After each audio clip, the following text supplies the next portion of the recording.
Bonjour à tous, bienvenue sur ma chaîne Linda et Croix, etc. Aujourd'hui, on se retrouve pour que je vous donne mes impressions sur une toile que je vous avais présentée en unboxing il y a quelques temps. Donc c'était une toile en fil soyeux. Je vous remontre l'image, l'illustration. Donc ça, c'est l'autocollant qu'on peut trouver dans le paquet.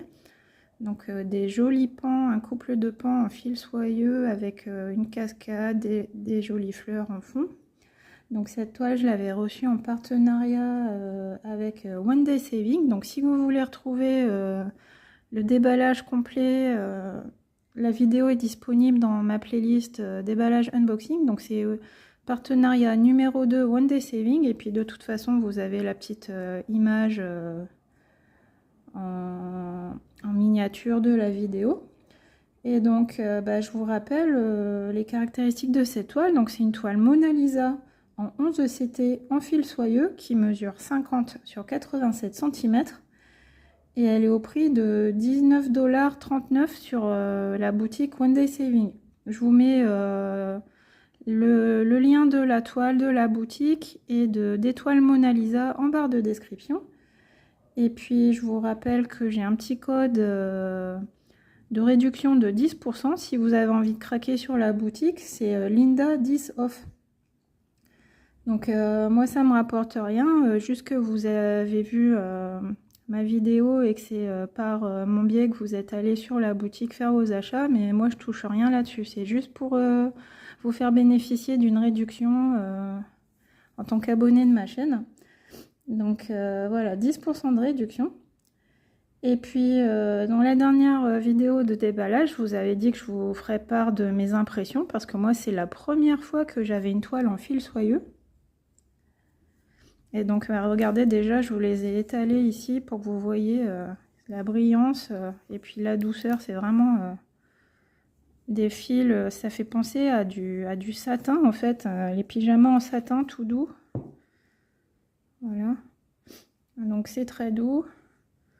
Et puis ça glisse un peu, hein, regardez, ça glisse sur la cartonnette, donc il faut bien l'avoir bien en main, il faut avoir une main bien ferme quand on tient ce fil. Et puis je vous avais dit que je vous donnerais mes impressions. Alors je vous remontre aussi, il y a des petites échevettes sur le côté. Parce que moi en fait je savais pas du tout comment m'y prendre avec le fil soyeux, parce que j'ai vu plusieurs vidéos sur le sujet. Donc il y a des personnes qui brodent en 2 brins du 11CT ou en 3 brins, qui font un chat, un nœud soit au chat de l'aiguille ou soit au bout du fil. Qu'est-ce que j'ai vu comme technique donc on fait la première demi-croix et on double la demi-croix avant de fermer sa croix. Voilà, j'ai vu un double nœud au chat de l'aiguille aussi, j'ai vu. Enfin voilà, il y avait tellement de techniques que plus je me renseignais, plus ça me perdait, je savais pas comment faire. J'ai dit bon bah écoute, déjà tu vas tester ce que ça donne, ton ressenti, et puis s'il faut s'adapter, on s'adaptera. Donc bah moi ma technique en fait c'est que j'en ai pas, je fais comme si c'était du fil du coton classique. Donc c'est du 11CT mais je brode quand même en 3 brins. Et je fais ma croix normalement dans la première demi-croix puis l'autre. Et puis qu'est-ce qu'il y a d'autre encore? Je vais vous montrer ce que ça donne en fait le résultat. Regardez pour mes petites croix. Donc elles sont pas toutes parfaites, mais bon c'est pas non plus moche hein, regardez. Moi je trouve que ça passe. Hein. Donc là c'est la couleur 33, c'est le fond. Où est mon autocollant? Il est là. Donc là on est dans l'eau en fait, hein. J'ai commencé par le bas. Donc on est dans l'eau, donc il y a beaucoup de bleu et en fait je me disais que j'allais aller faire le bleu jusqu'à atteindre la queue du pan pour avoir d'autres couleurs. Et donc voilà, donc là il y a à peu près, je sais pas combien de croix, 2, 3, 4, 5, à peu près 200, 250 croix peut-être, 300 maxi. Mais bon, voilà. Donc je vais vous expliquer tout ça, on va faire un petit fil ensemble et puis je vais vous vous expliquer mes impressions, mon ressenti. Mais déjà au niveau de la méthode, moi en fait j'ai vraiment fait comme du fil coton. J'ai rien changé à ma façon de faire le point d'arrêt, ou le nombre de brins, ou la façon de faire les croix. Il y a juste une petite subtilité dans ma manière de broder, mais pas de technique particulière. Donc voilà ce que ça donne au dos. Et puis vous voyez, c'est une très très grande toile, hein, je vous l'avais dit, combien 170 points sur 333 points. Et puis elle n'a pas l'air compliquée, elle a l'air quand même assez bloc, des gros blocs ici. Les fils confetti qui se suivent, c'est toujours des petites zones, on n'a pas vraiment de points isolés sur cette toile, donc c'est une toile qui est assez simple, je trouve que c'est bien. Donc elle est grande, mais le motif est bien converti, donc on n'est pas gêné pour comment dire, par du confetti, quoi. Ça reste agréable pour quelqu'un qui débute dans le fil soyeux. Et puis la toile est surjetée aussi, très belle. Donc là elle est un peu rigide encore parce que ça fait pas longtemps que je la brode, mais bon, là ça commence déjà à s'assouplir ici en la tenant avec la chaleur de la main, la chaleur du corps, ça s'assouplit un petit peu. Alors qu'est-ce qu'on va faire? On va faire un petit fil ensemble, puis comme ça je vous raconte mes petites impressions. La couleur 39 c'est quoi? Il est où mon fil? Ah bah c'est du vert. La couleur 39 c'est un joli vert, ouais pourquoi pas. Donc faut tout le temps bien resserrer ces fils pour pas que ça s'échappe. Donc 39, on a vu sur la toile, c'est le symbole jaune avec un petit V noir à l'intérieur. Mais on va faire ça, comme ça va toucher l'autre couleur. Et donc, oui, mon aiguille elle est là. Et je vais attraper un fil. Donc merci One Day Saving de m'avoir permis de découvrir le fil soyeux, hein. C'est très gentil de votre part.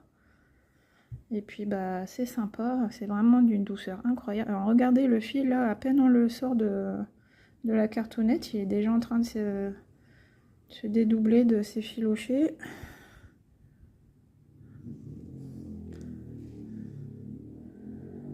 Donc je vais couper mon brin en deux dans un premier temps avant de le séparer.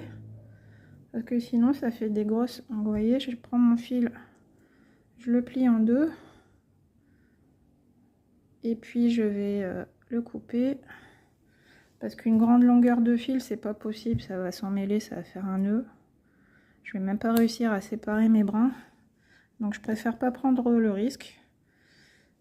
Donc là, celui-ci, je le mets là. Et le fil coupé en deux, je le raccroche tout de suite à la cartonnette. Ils sont très similaires, le 39 et le 40. C'est vraiment une nuance très subtile. La différence de nuance. Celui-ci un petit peu plus foncé, une pointe plus foncée peut-être. Les numéros c'est... Alors, le 39 c'est le 958 et le 40 le 959. Ouais, donc on est vraiment sur une nuance subtile. Je vous montre vite fait le patron. Vous voyez, on a un joli patron bien imprimé qui se déplie.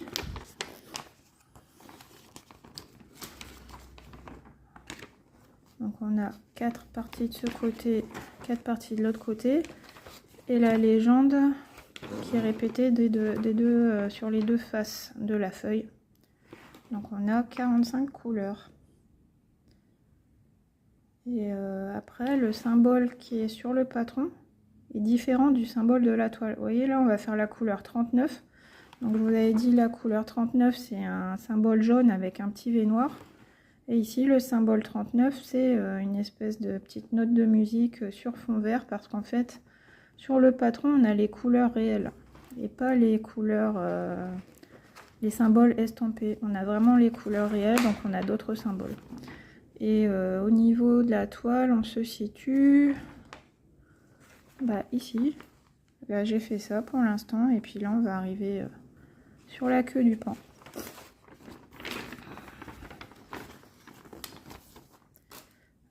Alors je m'installe. On va prendre son petit fil. Donc là j'ai déjà mes 6 brins qui sont quasiment séparés. Donc je vais en attraper 3 tout doucement.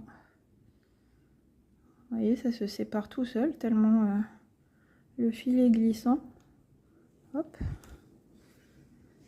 Donc les 3 autres pareil, je les garde de côté précieusement. Et là je récupère mes 3 brins.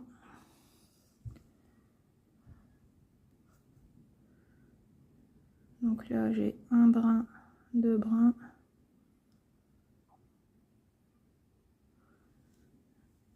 Le 3e qui a glissé ici.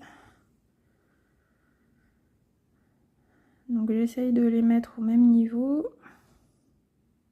Voilà, donc là ils sont à peu près au même niveau. Donc je vais les tenir fermement. Je vais lisser mes 3 brins jusqu'à l'extrémité. Ensuite, donc oui, en fait, je vous disais, la petite technique particulière que j'adopte par rapport au fil coton sur le fil soyeux, c'est qu'il faut bien tenir son fil bien fermement, parce que c'est très glissant. On a vite fait de faire glisser un des brins et que ça soit plus, les 3 soient plus à au même niveau. Donc toujours bien vérifier que les 3 brins sont au même niveau à chaque étape, à chaque fois qu'on touche son fil en fait. Là je viens d'enfiler, donc je vais revérifier est-ce qu'on est bien au même niveau. À peu près. Voilà. Donc j'ai essayé de faire quelques croix en faisant un nœud au chat de l'aiguille, mais en fait ça n'allait pas parce que ça faisait une épaisseur ici. Et à chaque fois que je passais l'aiguille dans le trou de la toile, ça me faisait, il y avait une petite résistance en fait. Et moi ça me gênait. À chaque fois que je passais dans un trou, il y avait un petit clac, clac, clac. Donc non, ça m'a dérangé. Donc j'ai dit non, faut trouver autre chose. Pas de nœud au chat de l'aiguille. Et puis j'ai essayé avec 3 brins et je trouvais que la couvrance me plaisait. Parce que j'ai peur en faisant 2 brins que ça soit pas assez couvrant et que ça m'embête. C'est sûr qu'avec 2 brins on peut faire un démarrage en boucle, donc ça c'est chouette. Mais bon, je vous dis, je privilégie la couvrance. Là ça me plaît, c'est bien charnu, les croix bien charnues, c'est ce que j'aime.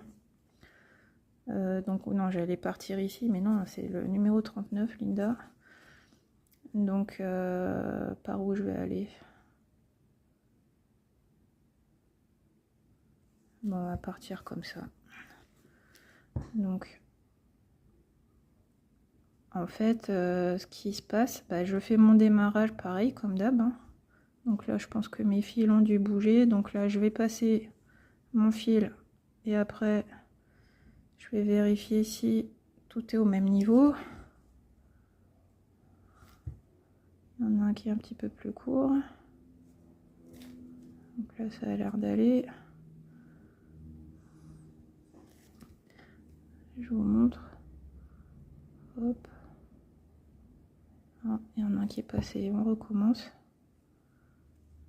C'est ça, c'est glissant. Donc c'est... Donc regardez ce que je fais là. Je tiens fermement ici pour éviter que ça glisse du chat de l'aiguille. Donc en fait, c'est ça. C'est pas une autre manière de broder. Je vais coincer mon fil et puis je vais couper ce qui dépasse. C'est pas une autre façon de broder, c'est la même technique, mais par contre, je veille à bien tenir le fil au chat de l'aiguille, bien fermement, pour éviter que ça bouge trop en fait, pendant que je brode et à chaque fois que j'ai le fil en main en fait. Donc là, je vais couper le petit bout qui dépasse.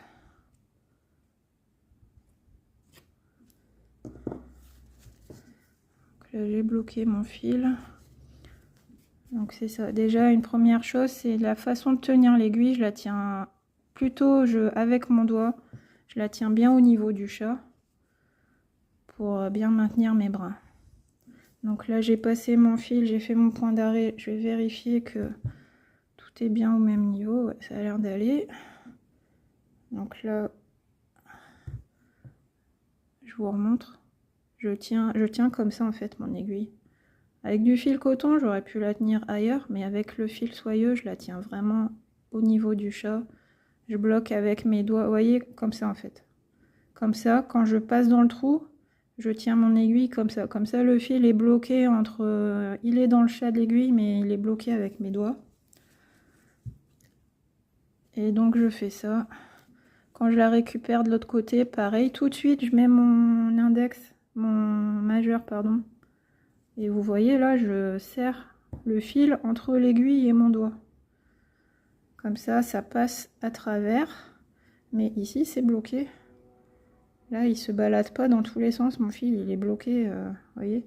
Donc là, en fait, c'est ça, il faut être un peu, avoir la main un peu crispée sur l'aiguille. Donc si on a des problèmes d'articulation, d'arthrose, ça peut être un peu compliqué. Mais bon, moi, c'est la technique que j'ai trouvée qui me convient pour l'instant. Après, une technique, ça évolue, hein, une façon de broder, ça évolue. Mais moi, pour un petit début, pour un démarrage, dans le fil soyeux, c'est la technique que j'ai trouvée, c'est de bien tenir mon fil au niveau du chat.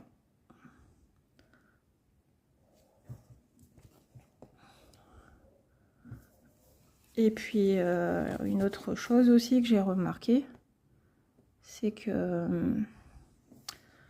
moi, vous savez, j'ai l'habitude de broder en faisant des allers-retours.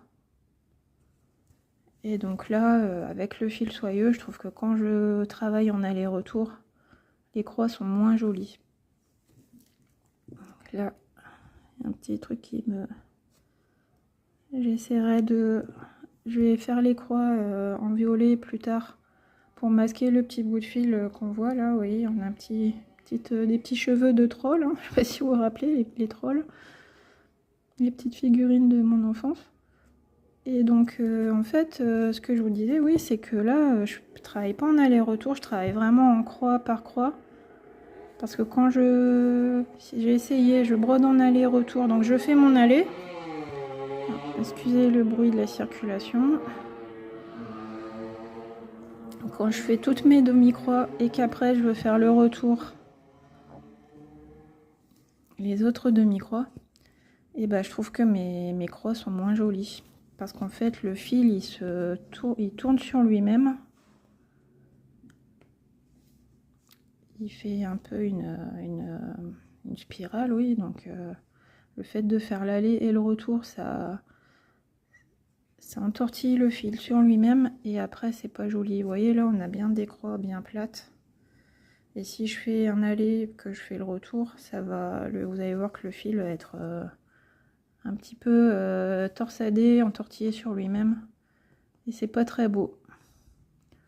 Donc du coup, ben, ça va moins vite, hein, parce que bon, il faut faire attention à bien tenir son fil, à bien avoir ces trois brins toujours ensemble et pas avoir un brin qui soit moins tendu que l'autre.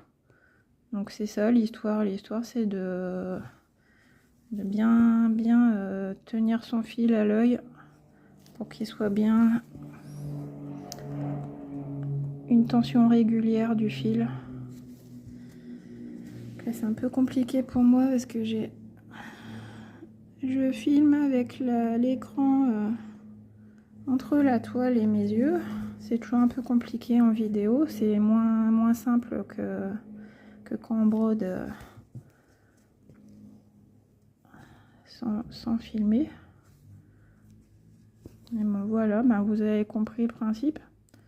Donc là, je vais faire une bêtise, j'allais faire ma croix à l'envers. Voilà. Donc c'est ça, les différences entre fil soyeux et fil coton, bah, c'est qu'on a un fil très très brillant, très doux. Donc ça c'est chouette.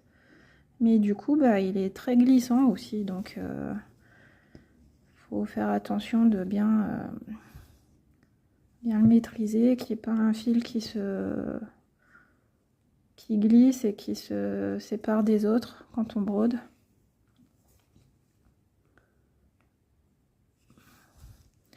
Et puis aussi autre changement de technique pour broder, c'est bien tenir fermement son fil et son aiguille comme ça. Je vous remonte comment je bloque quand je tiens mon fil en fait. Hop, je tire et attendez, quand je tire c'est bloqué parce que le fil est coincé entre le chat et mon doigt.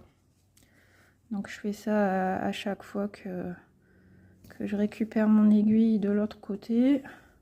Là, vous voyez, je l'ai attrapé tout de suite, je me suis mis dans cette position pour tirer mon fil.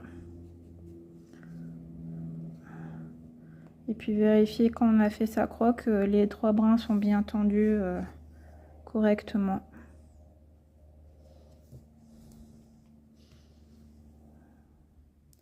Voilà, si je serre pas assez, voilà ce que ça donne. Donc il faut vraiment bien tirer.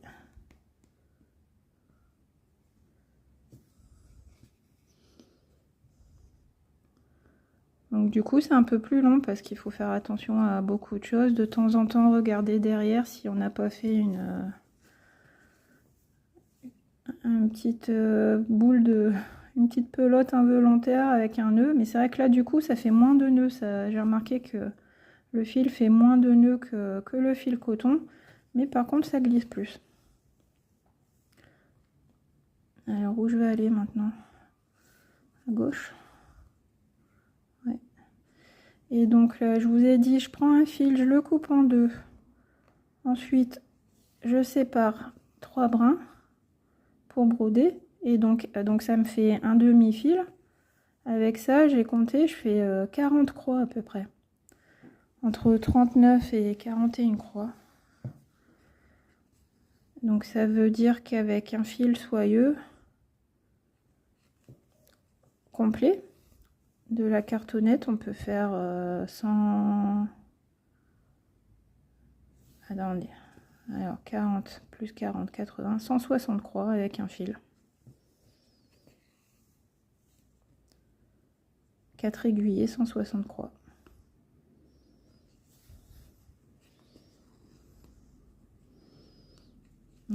Ça vaut le coup quand même là pour... je pense que sur cette illustration ça vaut le coup parce que le pan il a vraiment des jolies plumes où il y a aussi une certaine brillance. Donc ça va se retrouver... la brillance des plumes du pan ça va se retrouver avec la qualité de fil soyeux qui est tout doux et tout brillant aussi. Moi j'ai la chance de pouvoir visiter un pan à côté de chez moi. Il y a une petite ferme à côté de chez moi avec quelques animaux, dont un pan, un couple de pans. Et donc là j'ai senti une résistance, non c'est bon. Et donc je peux observer ces plumes régulièrement et c'est vrai que ouais, c'est vraiment très brillant. Et donc ça me rappelle ça avec ce fil soyeux, c'est sympa.